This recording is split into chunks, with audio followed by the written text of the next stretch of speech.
श्री स्वामी समर्थ. नमस्कार मित्रांनो. पुरुषामध्ये असा कोणता भाग आहे ज्याची प्रत्येक स्त्रीने लग्नानंतर काळजी घेतली पाहिजे? लग्नानंतर अनेक स्त्रिया घर सोडून जातात. त्यांना किती काळ राहायचे आहे? असे किती दिवस चालेल?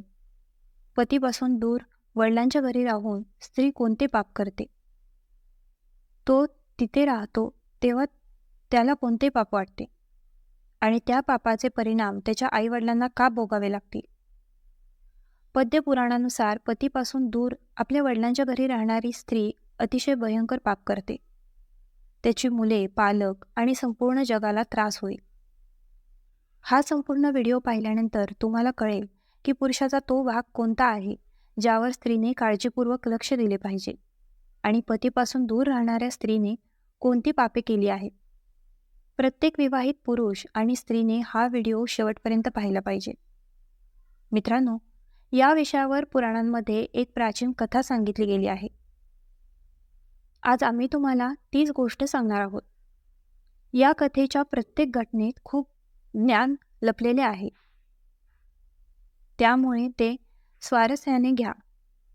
तर मी तुम्हाला ती कथा सांगते. मित्रांनो, एकेकाळी देवर्षी नारदजी यमलोकाच्या प्रवासाला निघाले होते. ते धर्मराज यमराजला भेटायला जात होते. वाटेत त्याला यमलोकला जाणाऱ्या रस्त्यावर अनेक नरक दिसले. या नरकात नारदजी अनेक स्त्रियांना भयंकर यातना सहन करताना पाहिले.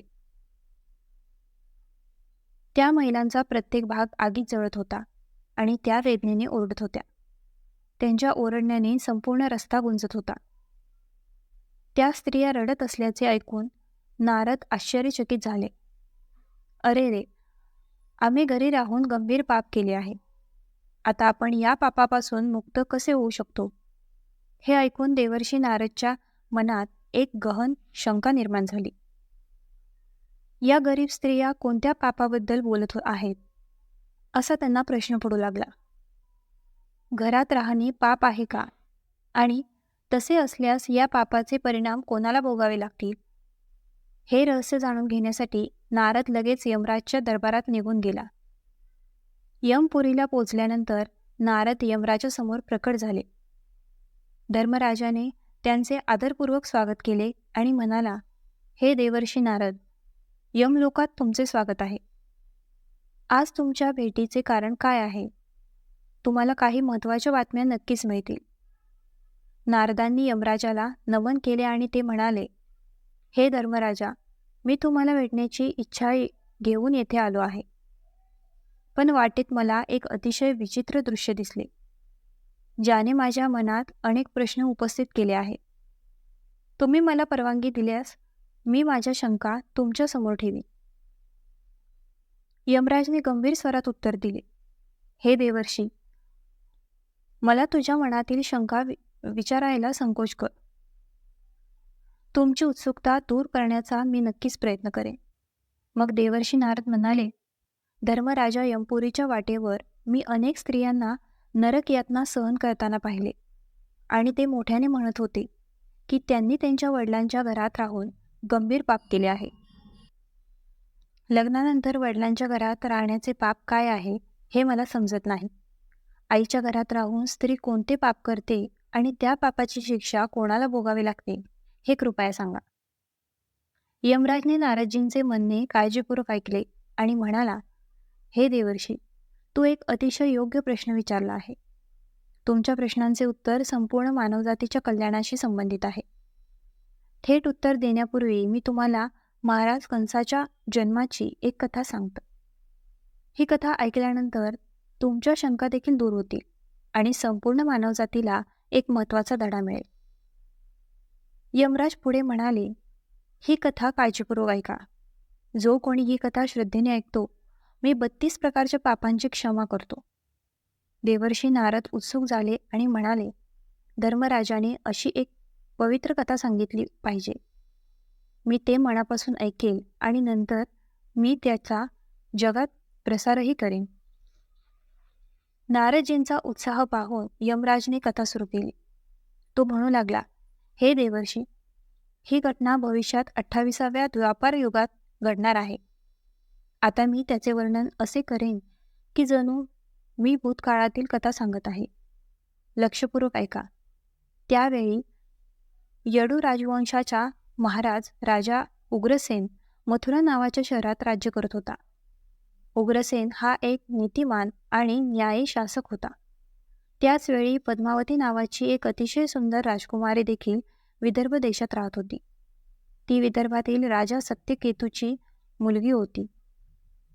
सत्यकेतूने आपली मुलगी पद्मावतीचा विवाह उग्रसेनशी करून दिला.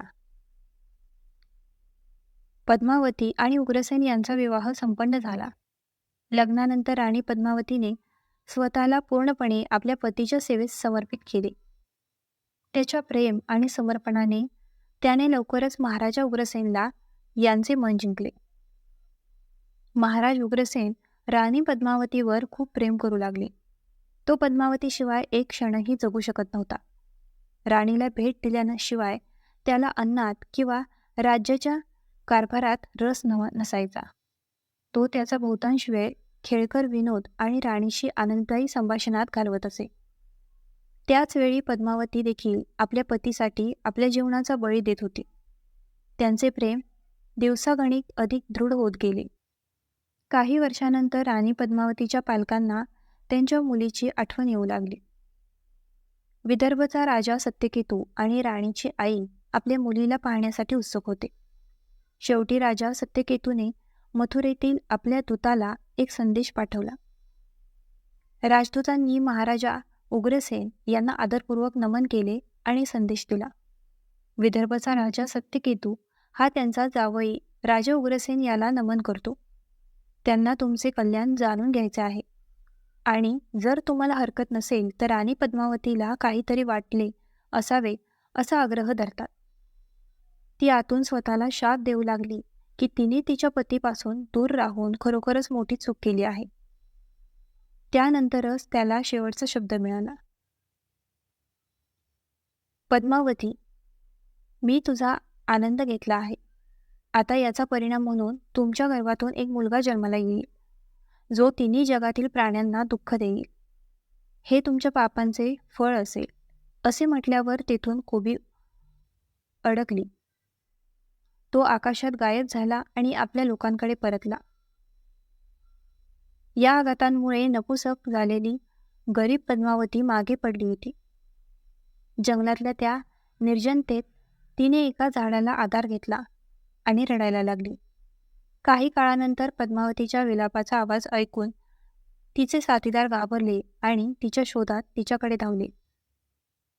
जेव्हा सखींना पद्मावती रडताना दिसली तेव्हा हक्कीबक्कीच राहिली. त्याने आश्चर्याने आणि चिंतेने विचारले, काय झाले राजकुमारी? का रडत आहात? महाराज उग्रसेन कुठे गेले? राणी पद्मावती रडत रडत तिच्या दोहकाची कथा सखींना सांगितली. राणी पद्मावतीसारख्या विवाहित महिलेवर अशी आपत्ती आली आहे हे जाणून सखीजनांना धक्का बसला. त्याने लगेच पद्मावतीला बांधले आणि तेथून तिला राजवाड्यात नेले. घरी परतल्यावर राणी पद्मावती भीती आणि दुःखाने थरथरत होती. त्याच्या डोळ्यातून अश्रू ओघळतच राहिले. सखींनी लगेच पद्मावतीच्या आईला बोलावून सर्व काही सांगितले. यात त्यांची मुलगी गंभीर जखमी झाली. हे कळताच राणी पद्मावतीची आई बेशुद्ध पडली. हा आवाज ऐकून राजा सत्यकेतू स्वतः तिथे आला. त्याने आपल्या बेशुद्ध पत्नीची काळजी घेतली आणि जेव्हा त्याने आपल्या मुलीची दुर्दशा ऐकली तेव्हा राजा सत्यकेतूचे डोळेही पाणावले. राग, दुःख आणि संताप होता. अरे, मी काय केले? मी माझ्या मुलीला माझ्या घरी बोलावले आणि नकळत तिला त्रास दिला. माझी इच्छा आहे की मी पद्मावतीला फोन केला नसता, त्यामुळे ती आज अशा पापाचा भाग झाली नसती. वेळेवर काहीही करता येत नव्हते. महाराज सत्यकेतू यांनी लगेचच निर्णय घेतला की पद्मावतीला तिच्या पतीकडे विलंब न करता परत केले पाहिजे. त्यांनी आदरपूर्वक पद्मावतीला विश्वासू सेवकांसह मथुरा येथे परत पाठवले. आईवडील आपल्या मुलीला जड अंतकरणाने निरोप देतात. त्याच्या प्रियकरासोबत त्याच्या घरी अशी आपत्ती आली होती याचे त्यांच्या मनात अपार दुःख होते. दुसरीकडे मथुरेमध्ये महाराजा उग्रसेन आपल्या प्रिय पत्नीपासून विभक्त झाल्यामुळे व्यथित झाले होते. तो रात्री झोपू शकत नव्हता, दिवसा झोपू शकत नव्हता. पद्मावतीशिवाय त्याला अपूर्ण वाटले. प्रेमात बुडालेल्या अशा अवस्थेत राणी पद्मावतीला वेळेआधी परत येताना अचानक पाहिल्यावर महाराज उग्रसेन यांना आनंद संपला नाही. तो धावत गेला आणि पद्मावतीला प्रेमाने मिठी मारली आणि म्हणाला, माझ्या प्रिय, तुझ्याशिवाय माझे जीवन एका क्षणासाठीही सुखद नव्हते. तुम्ही आणखीन काही दिवस न आलात तर माझा जीव जाऊ शकतो. आपल्या आत लपलेल्या प्रचंड दुःखाच्या ओझ्याखाली असलेल्या आपले पती राणी पद्मावतीच्या तोंडातून हे प्रेमळ वचन ऐकून तिला अश्रू अनावर झाले. ती राजाच्या छातीवर पडली आणि रडू लागली. उग्रसेन घाबरला. त्याने प्रेमाने राणीचे अश्रू पुसून विचारले, त्या सौंदर्याचे काय झाले? तुमच्या डोळ्यात अश्रू का आहेत? विदर्भात तुमच्या आईवडिलांना सोडून जाताना तुम्ही व्यथित झालात का? मला सांगा, तुमच्या मनात काय वेदना आहे, जी तुम्ही माझ्यापासून लपवत आहात? राणी पद्मावतीने स्वतःला धरले आणि तिच्या चेहऱ्यावर सामान्य भाव ठेवून बोलली, गुरु म्हणजे काही नाही. मी घरातून बाहेर पडलो तेव्हा माझे मन जड झाले होते. त्यामुळे मी माझ्या आईवडिलांना सोडून रडू लागले. तुम्ही काळजी करू नका, आता मी इथे आहे ना, असे सांगून तिने हे प्रकरण बाजूला सारले आणि आपल्या पतीपासून मोठे पाप लपवले. राणी पद्मावतीने हा कलंक आयुष्यभर आपल्या मनात लपवून ठेवण्याचा निर्णय घेतला. यानंतर पद्मावतीने स्वतःला नियंत्रित केले आणि पूर्वीप्रमाणेच महाराजांची सेवा करण्यास आणि त्यांच्यावर प्रेम करण्यास सुरुवात केली. पण त्याचे हृदय नेहमी भीती आणि भीतीने भरलेले होते. कोबीचे शब्द त्यांच्या मनात वेळोवेळी गुंजत असत. त्यांच्या गर्भाशयात पेरल्या गेलेल्या पापाच्या त्या बियांचा काय परिणाम होईल याची त्यांना चिंता वाटू लागली. वेळ निघून गेली. काही महिन्यानंतर पद्मावतीच्या गरोदरपणाची चिन्हे दिसू लागली. जेव्हा राजा उग्रसेनला हे कळले तेव्हा त्याला खूप आनंद झाला की त्याचा उत्तराधिकारी येथे जन्माला येणार आहे. पण राणी पद्मावतीच्या मनात आनंदाऐवजी अज्ञानतेची भीती होती. तिच्या गर्भातील मूल खरोखरच कशाचा भाग आहे हे फक्त तिलाच माहिती होते. त्याने हे गुपित कोणाशीही शेअर केले नाही. दिवस, महिने आणि वर्षे गेली आणि गर्भ असामान्यपणे वाढत राहिला. पूर्ण 10 वर्षे गेली पण पद्मावतीने बाळाला जन्म दिला नाही. गर्भाशय इतका वेळ का ओढत चालले होते याबद्दल उग्रसेनसह सर्वांना धक्का बसला आणि काळजी वाटू लागली.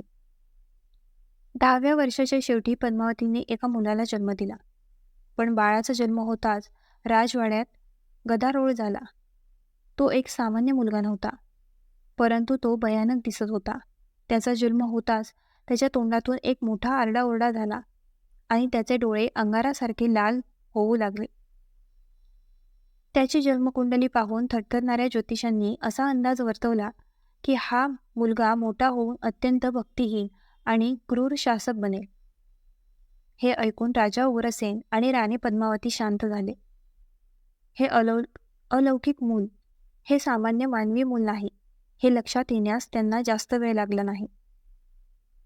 दुसरा मुलगा नाही. भविष्यात कंस हा तोच होता ज्याने तिन्ही जगांना भयभीत केले.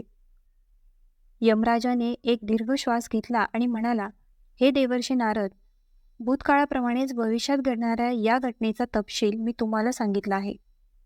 ही राजा कंसच्या जन्माची कथा आहे. नारदजींना संबोधित करताना यमराज पुढे म्हणाले, आता तुमच्या प्रश्नाचे उत्तर काळजीपूर्वक ऐका. लग्नानंतरही आपल्या वडिलांच्या घरात राहणारी विवाहित स्त्री नकळत आपल्या पतीच्या धर्मापासून दूर जाऊन पाप करू शकते. शेवटी त्याच्या पापांचा बोजा त्याच्या आई वडिलांना सोसावा लागतो. त्यामुळे वडिलांनी लग्नानंतर आपल्या मुलीला जास्त काळ घरात ठेवू नये. धर्मराज यमराज म्हणाले की ज्या पुरुषाची तिचे लग्न झाले आहे त्या पुरुषाच्या घरात राहणे हे स्त्रीचे परम कर्तव्य आहे. जेव्हा ती सासरच्या घरात राहून आपल्या पतीची भक्तिभावाने सेवा करते तेव्हा पती आणि वडिलांच्या कुटुंबाची कीर्ती वाढते.